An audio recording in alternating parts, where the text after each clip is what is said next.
Tech Televisión presenta Al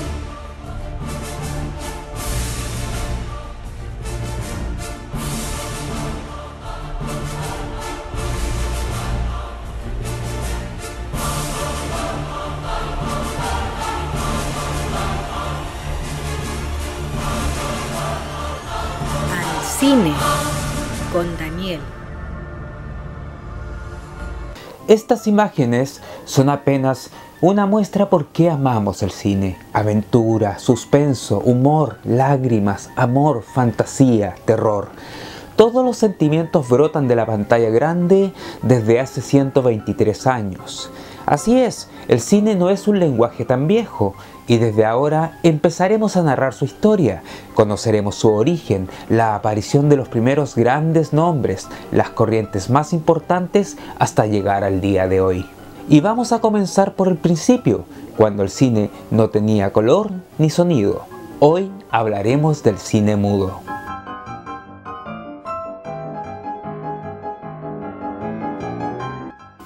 La obsesión por la imagen en movimiento viene desde siempre, y con esto nos referimos a la prehistoria. Las famosas cuevas de Altamira en España, entre otras pinturas rupestres, figura el dibujo de un jabalí de 8 patas. No era un monstruo que habían inventado. El anónimo, primitivo ilustrador había recreado a la bestia en acción. Jamás imaginó que con esto se convertiría en el primer animador de toda la historia.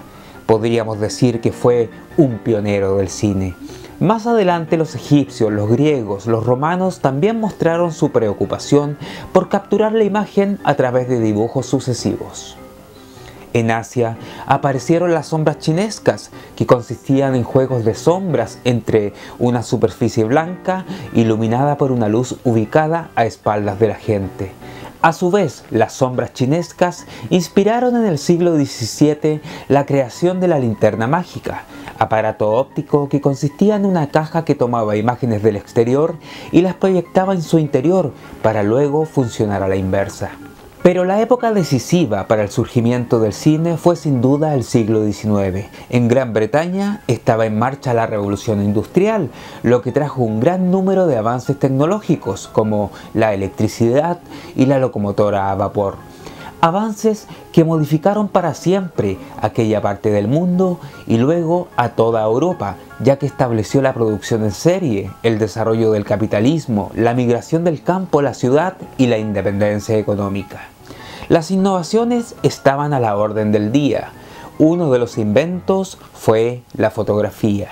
En 1816, el científico francés Joseph Nicéphore Niépce capturó la primera imagen fotográfica con la cámara oscura, un aparato que no alcanzó su perfección hasta que conoció a su compatriota Louis Daguerre, quien perfeccionó el invento gracias a una variación de su autoría. El daguerrotipo, como se le conoció, vio la luz en 1839 y se convirtió en el primer dispositivo fotográfico presentado al público. Otra figura clave para el surgimiento del cine fue Peter Mark Royert, médico inglés que en 1824 presentó la tesis de la persistencia retiniana. Según esta teoría, una imagen se queda en nuestra retina durante una milésima de segundo, por lo que podemos ver la realidad como una secuencia ininterrumpida de imágenes, además de calcular detalles como la velocidad.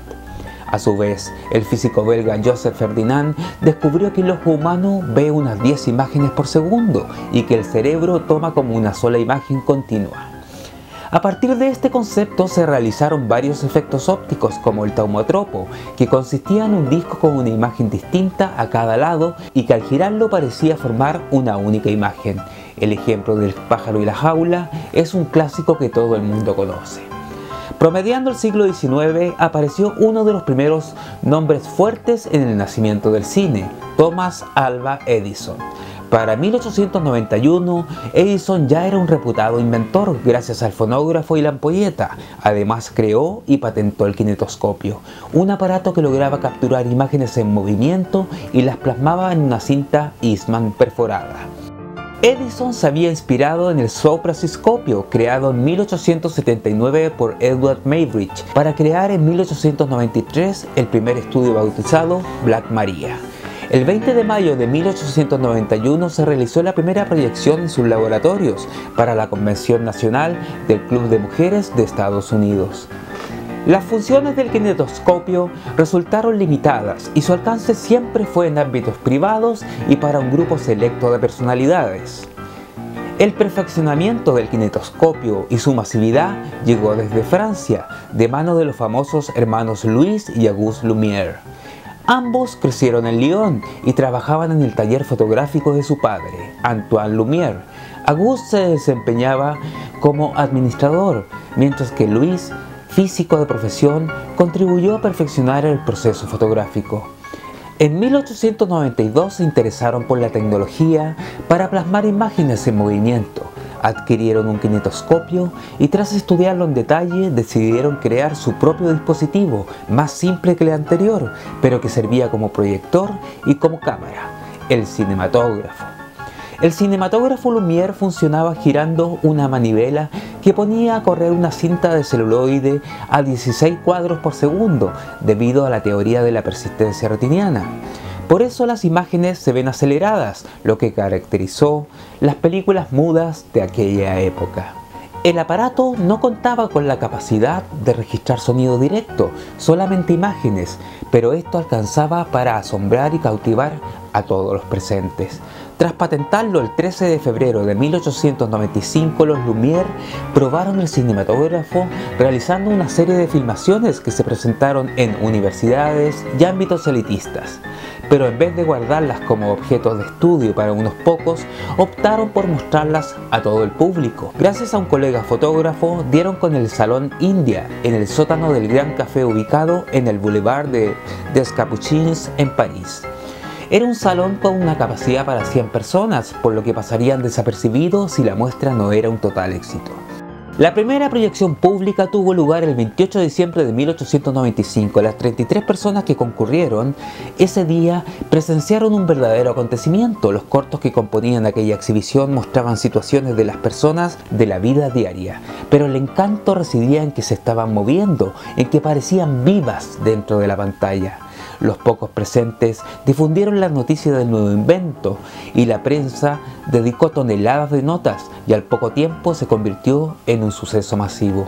Aquel 28 de diciembre fue establecido como el día del nacimiento del cine, una declaración adecuada, no solo porque fue la primera vez que se proyectaba públicamente una cinta, sino que porque también daba inicio a la experiencia de ver cine. El ritual que congregó a un grupo de gente en una misma sala dispuestas a experimentar toda clase de emociones. Aquellas piezas cortas de los Lumière duraban menos de un minuto y consistían en planos únicos, bien abiertos, hoy conocidos como planos generales, como si estos fueran vistos desde el ojo del espectador.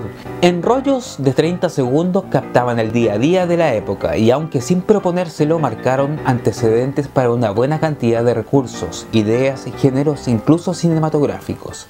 Al principio los Lumière registraban mayormente situaciones de su propia vida, pero los cortos que más capturaban la atención eran los cortos que retrataban la misma clase de personas que asistía a las funciones. La salida de los obreros de la fábrica Lumière, por ejemplo, mostrando por primera vez a trabajadores de la época que comenzarían a tener un rol preponderante en la sociedad. Sin que nadie se diera cuenta, había nacido el género documental. Sin embargo, la obra de los Lumière que más enloquecería a los espectadores era la llegada del tren a la estación. Todos gritaban al creer que la locomotora se les venía encima. Pese a su intención naturalista, fue el germen de la capacidad del cine de brindar emociones fuertes como el miedo, la adrenalina y risas. Además, el corto El regador regado presentaba a un jardinero de los Lumière al que le hacen bromas con su manguera, generando situaciones graciosas. Mediante estos gags nacía la comedia en la pantalla.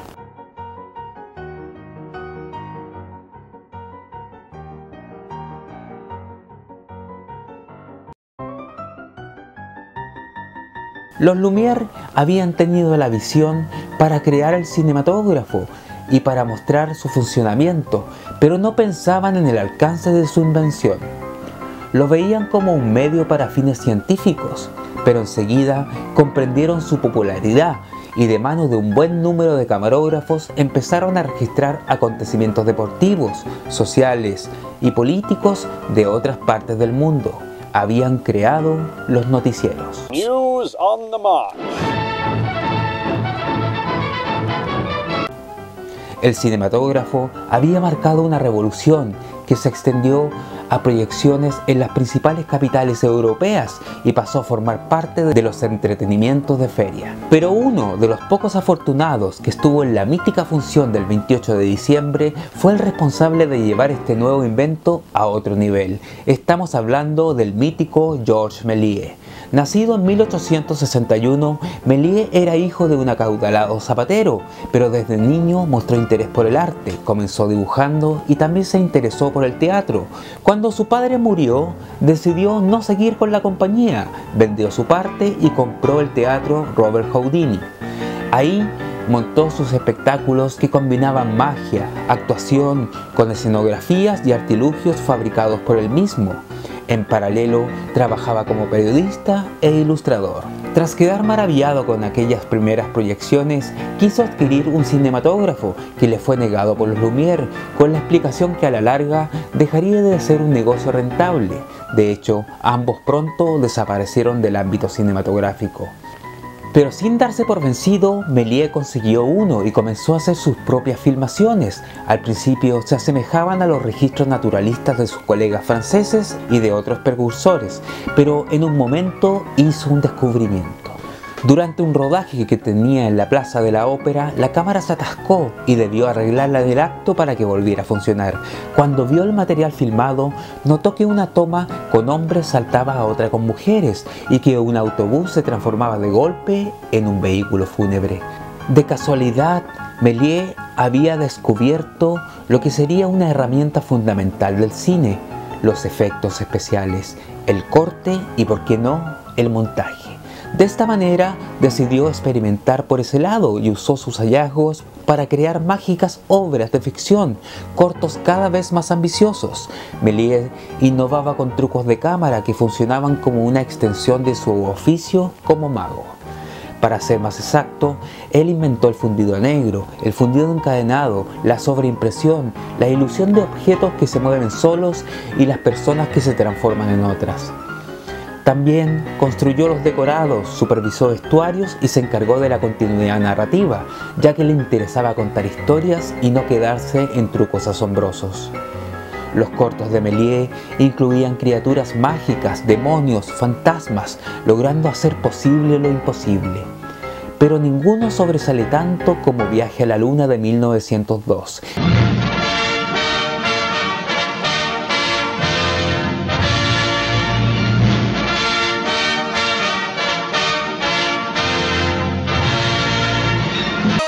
Inspirada en los libros de Julio Verne, De la Tierra a la Luna, esta epopeya con humanos que hacen contacto con los selenitas es la obra cumbre del director.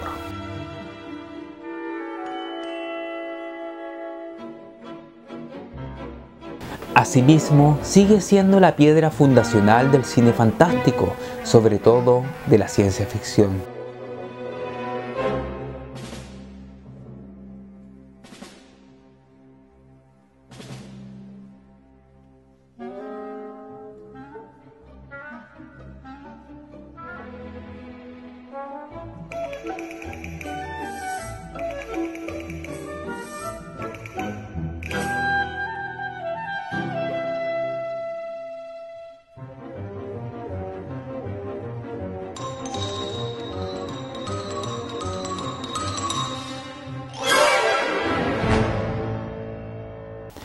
Al igual que Edison, Méliès montó su propio estudio, todo vidriado para aprovechar la luz natural, y él mismo hacía de director, productor, escenógrafo y hasta revelaba los negativos, pintaba algunos fotogramas y salía a vender sus invenciones. Méliès rodó alrededor de 500 cortometrajes, pero solo se conserva una décima parte de ellos. La llegada de la Primera Guerra Mundial en 1914 fue uno de los motivos por lo que su negocio quedó en la ruina. Retirado y olvidado por sus pares y el público, se dedicó a atender una juguetería en la estación de trenes de Montparnasse. Fue redescubierto en 1925 y pudo vivir sus últimos días gozando del reconocimiento y el respeto que merecía. Los hermanos Lumière, al igual que Méliès, no estaban solos en estos amaneceres del cine. También podemos nombrar a otras figuras que tuvieron su importancia y que, en más de un caso, alcanzaron la categoría de marcas. Charles Pathé, que fue el primero en tratar de sincronizar seriamente imagen y sonido, mezclando el fonógrafo y el cinematógrafo. Los resultados no fueron muy satisfactorios, pero significaron un gran paso. De todos modos, Pathé siguió vinculado al cine desde la producción, fundando una de las empresas más emblemáticas que lleva su apellido. Uno de los colaboradores artísticos de Pathé, Ferdinand Secà, al principio ejercía tareas delante y detrás de cámara, tal como lo hizo Méliès, y él también incursionó en la fantasía. Incluso innovó al filmar con tamaños de planos más cerrados, pero en 1913 abandonó las cámaras y se dedicó al área comercial de la compañía Pathé. También en Francia, Léon Gaumont inició sus actividades como vendedor de proyectores, pero se volcó a la producción, donde se convirtió en un hombre fuerte a nivel mundial. Alicia y su secretaria personal tiene el honor de haber sido la primera en haber filmado una película narrativa, El Hada de los Coles, en 1896. Desde Gran Bretaña, la escuela de Brighton, formada por un grupo de fotógrafos, hizo una serie de pruebas que serían revolucionarias a la par de Méliès. Descubrieron y desarrollaron el montaje, es decir, la acción de unir dos fragmentos de cinta para lograr la continuidad o darle otro sentido a la película. La escuela de Brighton también fue la primera en rodar una misma situación desde distintos ángulos. Entre los nuevos directores también apareció un estadounidense, Edwin Porter. Su obra maestra, Asalto y robo al tren, de 1903, tiene un valor crucial. Es la primera película de acción, el primer western, y presenta dos novedades técnicas. Es la primera en utilizar montaje paralelo, para que los espectadores pudieran ver dos acciones ocurriendo al mismo tiempo. Y el primer plano medio para mostrar de la cintura para arriba a un personaje disparando a cámara. Hoy aprendimos que el séptimo arte tiene antecedentes en la época de las cavernas, que la obsesión por capturar la imagen en movimiento fue perfeccionándose durante los siglos y que una serie de inventos como la fotografía dieron pie al cine. Edison dio el primer paso grande, los hermanos Lumière lo perfeccionaron y oficializaron, y Méliès supo sacarle el jugo a todas sus posibilidades. Hoy la mayoría de aquellos films primigenios siguen siendo restaurados y pueden ser vistos gracias a las plataformas en internet. Así terminamos el primer episodio de la historia del cine. Los espero la próxima semana en un nuevo Al Cine con Daniel. Al Cine con Daniel.